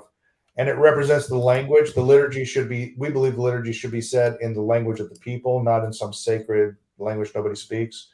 So it also represents the language, Okay. That's all that stuff means. But the theology is the same. The church calendar is the same. We're all reading the same Bible verse every day, exactly the same way across the world. I had a question, by the way, Jeff. Last time when I had Paul on, we were just kind of talking about early American history, and he brought up to me how Catholics were not trusted in early American history, and they would have to kind of petition George Washington and others to. Well, yeah. Anyway, they just weren't trusted because they were actually basically exiled in Rhode Island. That's how Rhode Island became kind of like the Roman Catholic colony. Wow. Yeah, I mean, that's where the College of William and Mary is for that reason. It's the only one they would allow. Yeah, but my question, because of the Puritans were very suspicious of popery, Okay. and the many of the enemies, the Spaniards, for example, that were attempting to take land in the southern part of the United States, were Catholics, and so there were also political problems there. But it all really stems back to an earlier problem between the Pope attempting to exert power with the divine right of kings and the Holy Roman Emperor trying to assert the power of the small German republics. And there's a political conflict there that actually ultimately led to the Reformation, actually, is what that conflict came to. Charlemagne kind of established a military presence in favor of the Pope and the Holy Roman Emperor for the German city-states. And that conflict fought out for centuries. My question, though, specifically, was going to be, how were Orthodox Christians viewed in early America? I'm sure there were not that many, I would think. There weren't that many. In fact, most of them actually came to America on the other side of the planet through Alaska. So the earliest American saint is Saint Herman of Alaska, actually. And he was a Russian Orthodox monk who went to Alaska and preached among the Inuit and lived among the Inuit. And there's a monastery, a Saint Herman monastery, and there are many, many Orthodox churches in Alaska, many Orthodox churches. And also Saint John of Shanghai, who is famous for saving many Christians during the Boxer Rebellion. Later in American history, he's got a cathedral in San Francisco, of all places. Those are the two most well-known saints, but they mainly happened on the other side. So Orthodoxy encountered colonial Americanism during the westward expansion. Interesting. Yeah. All right, I think we're going to start winding down today's episode. This has been pretty awesome of both of you. Any kind of closing words from either of you on what happened with Jeff? I mean, obviously you're speaking kind of firsthand with that, Jeff. But Paul, if you have any closing thoughts on what we've seen with Jeff and the deportation or theft of his son out of Texas to California for all these trans issues? That's a pretty difficult thing to address. I would just encourage men again to view this as a personal issue, even though it doesn't affect you personally. Again, by the time it does affect you personally, it's too late to do anything about it. When you see another man affected in this capacity, you need to take notice of that, and you need to do whatever you can to assist him. Be proactive about these things, guys. Don't wait for them to show up on your doorstep. This is a pernicious problem in this country, and my problem.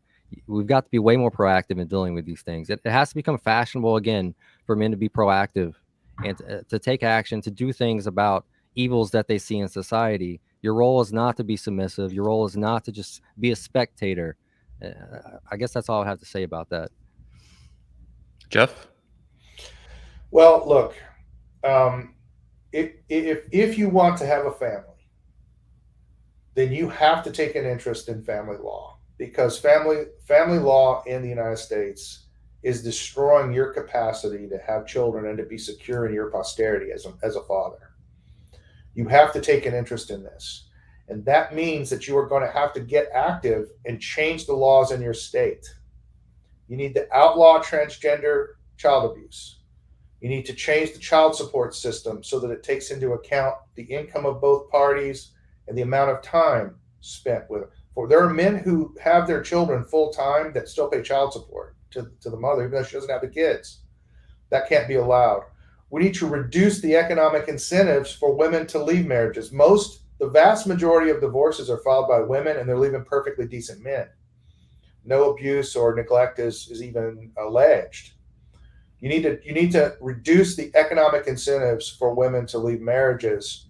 And we also need to disempower the feminist forces that are culturally emasculating men at work and other places. So there's a lot of work for you to do to protect your posterity. If you want a family, that's the fight you have to enter. Yeah, turn off the football game. Turn off the football game. None of that grill and chill bullshit. Michael Foster talks about that. Yeah, be active. All right, I thank both of you for your time today. Jeff, God bless with your fight. it's going to keep going, looks like, and wish you the best. I know a lot of the fans feel that way too, man. They're in the comments all the time. Every day I see it on the channel. Sure. So, Paul, All right, thanks for your thank you. time. Thank you. Everyone else Thanks for having me. watching, Good luck, yeah, Jeff. yeah. I'll see you, but we could stay behind the scenes. Those of you watching, I'll see you probably next week on Saturday, 11 a.m. on the Redman Group on 21 Studios. Check out the links in the description. You'll find links to Jeff's Twitter. He has a new Twitter account. And I'll put Paul's channel there too. He's on YouTube. He's hit 1,000 subs, his first 1,000. So go subscribe. Check it out for awesome community posts and videos. Take care. Thank both of you very much.